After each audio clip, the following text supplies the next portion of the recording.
एक असं मंदिर जे डोंगरावर आहे आणि त्या डोंगराच्या चारी दिशेला समुद्र आहे.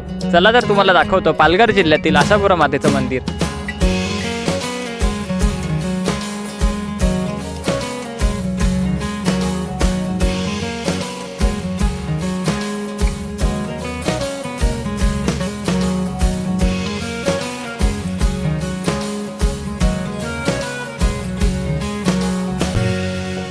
तर मित्रांनो, तुमचं स्वागत आहे आपल्या पालघर डायरीजच्या तिसऱ्या एपिसोडमध्ये. तर आज आपण जात आहोत एडवण येथे. तुम्ही इंट्रो बघितलंच असेल. तर आम्ही उतरलो आहे तर डायरेक्ट सफाळे स्टेशनला. इथून मग बस किंवा रिक्षा पकडून जाणार आहोत. तर तुम्हाला पूर्ण डिटेल सांगतो, पण आधी काहीतरी खायला घेतो. तो आता स्टेशनच्या थोडं पुढे आलो आहे मी. ॲक्च्युअलमध्ये स्टेशन त्या बाजूला आहे तिथे, आणि सरळ रस्त्यावरून आलो की इथे दुकान आहेत. बाकी खायला इथून काहीतरी घेतो आणि मग पुढची डिटेल्स सांगतो. आता खारडी बस लागली आहे, ती याच बसमध्ये जायचं आहे.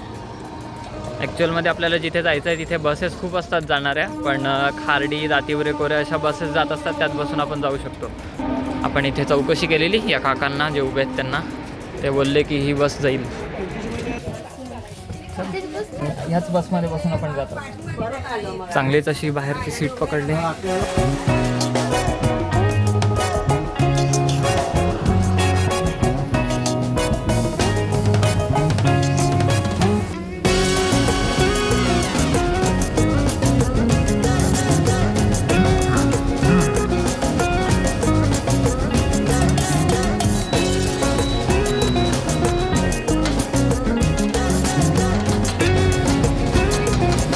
तर आता नाक्यावर उतरून आम्ही डायरेक्ट मध्ये आलेलो आहोत. म्हणजे उतरलो कुठे, जिकडे श्रीराम मंदिर आहे ना तिथे. ॲक्च्युअलमध्ये आम्हाला वाटलं की आधीच आहे, पण नंतर होता तो.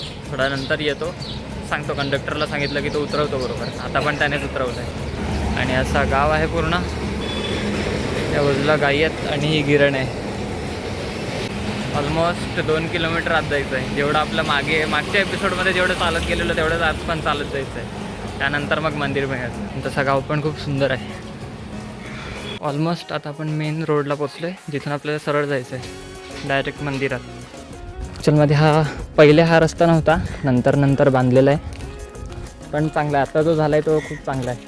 आणि पाणी समुद्राचा आहे, तो पूर्ण रस्त्यावर पूर्ण झाकून जातो रस्ता. एवढा येतो म्हणजे गाड्या जातात, पण रस्त्याच्या वर असा थोडा लेवल वर येतो पाणी, तेवढा असा असतो वर. आता बघू, तेवढंच चालत जायचं आहे परत. मंदिर पण असं डोंगरावर आहे. ते थोडंसं येल्लो डॉट दिसेल, तोच मंदिर आहे तिथे डोंगरावर. आणि हा असा रस्ता आहे.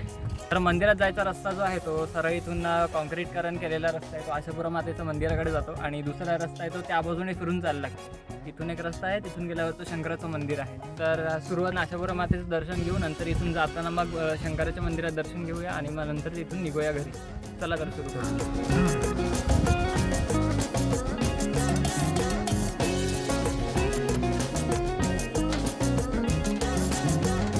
सो आता हा एंट्रन्स आहे. ॲक्च्युअलमध्ये शेड वगैरे सगळं टाकलेलं आहे. पार्किंगची एरिया पण खूप चांगली आहे. आणि एंट्रन्स काहीसं सुंदर आहे. इथे सुद्धा एक मंदिर आहे लहानसं. आणि अशी बाजूला दुकानं आहेत, जिथून आपण ओटी किंवा खेळणी जशी काही घेऊ शकतो.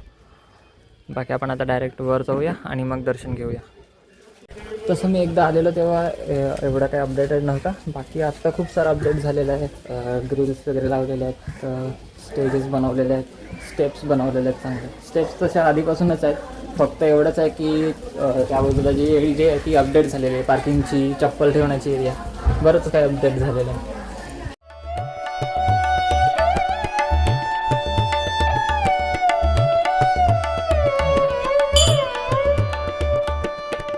आता थोडं वर आलो आहे आणि चांगले असे दृश्य दिसत आहेत समोर. ॲक्च्युअलमध्ये आता आपण खालून पायऱ्या चढून वर आलेलो आहोत. आणि मंदिर वर आहे आणि मूर्ती जी आहे देवीची ती डोंगराच्या मध्ये आहे. थोडंसं खाली वाकून जावं लागतं. गर्दी खूप अशी वाढलेली आहे आता, म्हणजे मंगळवार असल्यामुळे थोडा वेळ थांबलो आहे आता लाईनीत. अशी खूप अशी मोठी गर्दी आहे. आम्ही आलो तेव्हा तेवढीच होती, आता ही एवढी झाली. ॲक्च्युअलमध्ये शूट काढत असल्यामुळे ही गर्दी झालेली आहे. पण बाकी ठीक आहे. आणि इथून एंटर केल्यानंतर आपल्याला इथून बाहेर यावं लागतं, असा रस्ता आहे.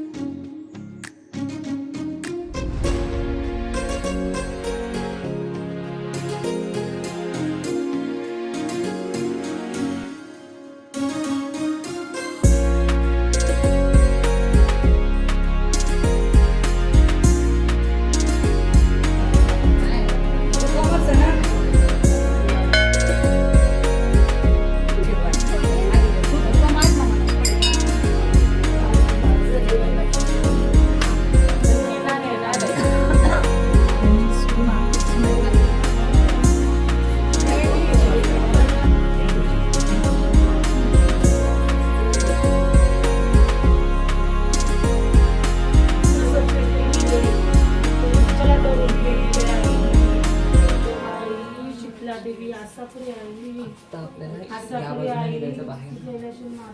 जो एवढा आपला खालचा रस्ता आहे जो या लेवलला येतो. आता इथे जीवदानी मातेची मूर्ती आहे आणि त्या बाजूने एक आणखी रस्ता होता जो तिथून निघायचा, पण आता तो बंद केलेला आहे. आणि या बाजूने जो रस्ता आहे तोच आहे मी.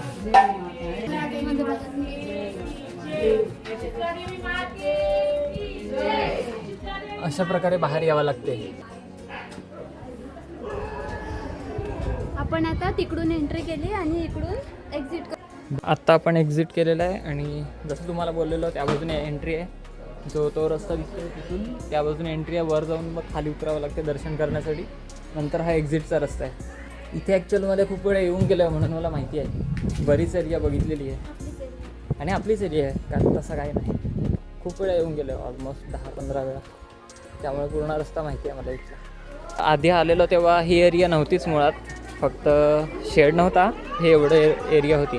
कारण वडाचं झाड असल्यामुळे इथे सावली पण खूप सारी होती. बाकी आता आपण त्या बाजूला डोंगरावर जाऊया, त्या बाजूने रस्ता आहे तसा, आणि वरती तुम्हाला दृश्य दाखवतो. नंतर मग तिथे शंकरांचं मंदिर आहे, त्या एरियात जाऊ आणि मग दर्शन घेऊ. आत्ता ही जी एरिया दिसते ही पूर्ण पार्किंगची एरिया आहे. म्हणजे आधी मी आलेलो तेव्हा ही एरिया एवढी अपडेटेड नव्हती. आत्ता अपडेट फुल झाले, म्हणजे आता सोयीस्कर आहेत. गाड्या पण असतात, रिक्षा ऑटो पण असतात, सो पूर्ण सोयीस्कर आहेत. तर तुम्ही आता पार्किंगची एरिया बघितली, तिकडे रेस्ट करायची एरिया बघितली. आता आपण वरची एरिया बघू, जिथे डोंगरावर खूप साऱ्या गोष्टी आहेत दाखवण्यासारख्या. तर आपल्याला आता इथून वर चालत जायचं आहे, जिथे आपल्याला थोडंफार डोंगर, चांगला समुद्राचा व्ह्यू आणि फोटो काढण्यासाठी थोडीफार जागा मिळेल आणि खूप सारे सुंदर दृश्य दिसतील. चला तुम्हाला दाखवतो.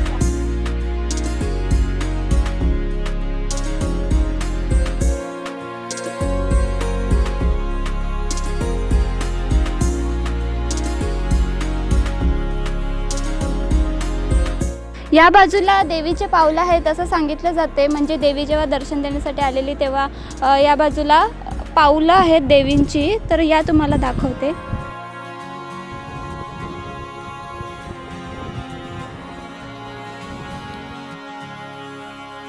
देवीच्या पावलांचं दर्शन तर तुम्ही घेतलं असेल. आता या बाजूला बघा, तर पूर्ण तुम्हाला निसर्ग बघायला भेटते.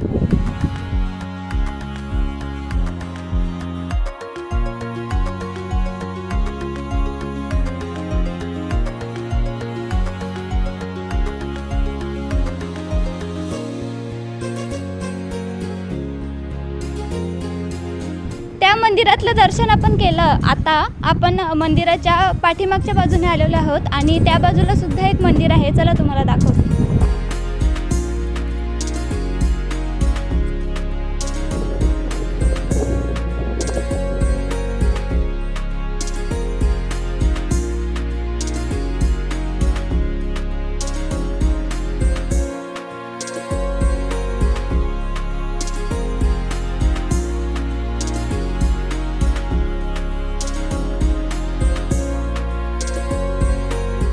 आता आपण पूर्ण डोंगरावर आहोत आणि याच पूर्ण डोंगरावर असं मंदिर आहे आणि पूर्ण हा डोंगर जातो समुद्राच्या मध्ये. चारी दिशेने समुद्र ॲक्च्युअलमध्ये त्या दिशेने आहे ना, त्या दिशेने आपल्याला पूर्ण किनारपट्टी दिसते, कारण त्या एरियात थोडी किनारपट्टी आहे पण मध्ये समुद्र आहे. जाण्याचा मार्ग जो आता बनवलेला आहे, आत्ता काही कॉन्क्रिटीकरण केलेलं आहे म्हणून तो जरा जॉईंट आहे, पण त्याआधी पूर्ण काय बोलतात ना, समुद्राचा रस्ता होता, पाण्यात उतरून जावं लागायचं. ओम नमः शिवाय. तर आता जो मंदिर दिसतोय हा शंकरांचं मंदिर आहे आणि काल इथे गर्दी असेल, कारण काल सोमवार होतं, आज मंगळवार आहे म्हणून देवीच्या मंदिरात गर्दी आहे. काल इथे गर्दी असेल, पण आपण आज दर्शन करण्यासाठी आलेलो आहोत, कारण तिकडे दर्शन होईल ना. चला जाऊया. या मंदिराची एक खास गोष्ट म्हणजे याच मंदिरात माझ्या आईवडिलांचं लग्न झालेलं आहे.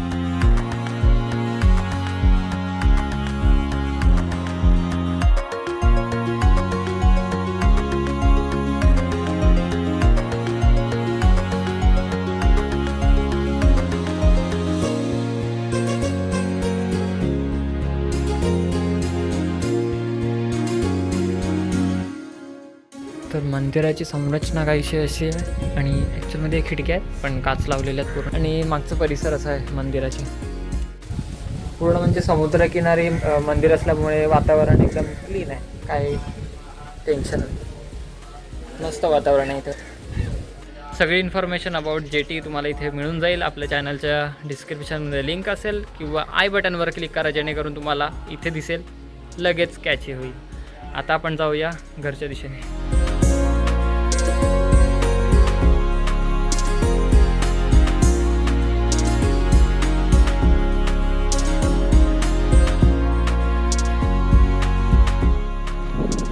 तर या मंदिराची कहाणी अशी आहे की 1122 ते 1234 या कालखंडामध्ये पोर्तुगीजांनी स्थानिक लोकांवर अत्याचार करायला चालू केले होते आणि दैवी शक्तीने त्या टेकडीवरून मोठमोठे भोंगे निघायला लागले आणि त्या फिरंग्यांना चावले आणि त्यामुळे त्यांना सळोकेपळो करून सोडला आणि त्यांच्या कब्जातून जो ही टेकडी होती ती सुटली. आणि जेव्हापासून ते पोर्तुगीज पळून गेले तेव्हापासून या गडाला एक गूढ असा महत्त्व प्राप्त झालेला आहे. तर इथे एक अदृश्य शक्ती असल्याचा मच्छीमारांना साक्षात्कार येऊ लागला आणि त्यामुळे इथल्या या स्थानाचं महत्त्व वाढत गेलं. असंच एकदा या स्थानाकडे गुराखी येत होता आणि त्याला देवीने प्रसन्न होऊन एक पोतं दिलं आणि त्याला सांगितलं की जोपर्यंत घरी पोहोचत नाही तोपर्यंत हे पोतं खोलू नको. उतावळा नवरा गुडघ्याला बाशिंग असं काहीतरी त्यासोबत झालं. त्याने रस्त्यामध्येच ते पोतं खोललं आणि बघितलं तर त्यात कोळसा होता, पण ते त्याच्या कामाचं नाही म्हणून त्याने घाटात जाताना रस्त्यात फेकून दिलं. आणि आजही ते म्हणजे दगडाच्या रूपात दिसतात असं बोलतात. पण घरी गेल्यानंतर ते जेव्हा त्याने सगळी परिस्थिती सांगितली की देवीने त्याला पोतं वगैरे दिलेलं, त्याने सगळं कोळसा होता म्हणून ते फेकून दिलं, त्यानंतर त्याच्या पत्नीने ते पोतं जे आहे ते पाखडलं म्हणजे असं झटकलं, तेव्हा त्यातून सोन्याची नाणी निघाली आणि तेव्हा तो पश्चाताप त्याला झाला की मी चुकून हे फेकलं, देवीचा आशीर्वाद म्हणून मी ते ठेवलं पाहिजे होतं. तर अशा प्रकारची ही कहाणी आहे, ही पूर्वजांनी त्यांना सांगितलेली अशी मी तिकडे पोस्टरवर बघितली. पूर्ण माहिती इथे लिहिलेली आहे. आता माझ्या मुखातून ऐकताना आणि तुम्ही प्रत्यक्ष वाचताना ह्यात फरक पडेल. त्यामुळे जर तुम्ही इथे येऊन प्रत्यक्ष दर्शन केलं तर खूप चांगलं होईल. ऑफकोर्स इथे येऊन मनाला शांतता मिळते.